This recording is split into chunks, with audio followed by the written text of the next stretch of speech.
of the learning process. The strategic nature of learning requires students to be goal-oriented. It suggests that learning, when viewed strategically, involves having a clear plan or direction, which is very important, that leads us to our objectives. This means that they need to be goal-oriented, focusing on specific objectives or outcomes they wish to achieve. Being strategic in learning involves setting clear goals, developing plans to reach them, and making deliberate choices about how to approach studying, problem solving, or acquiring new skills. Students must generate and pursue personally relevant goals.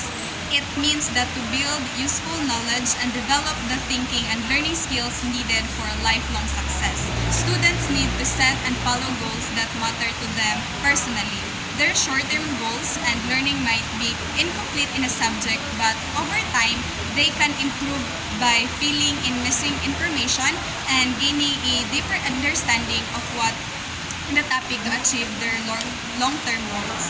Educators can assist learners in creating meaningful learning goals that are consistent with both personal and educational aspirations and interests.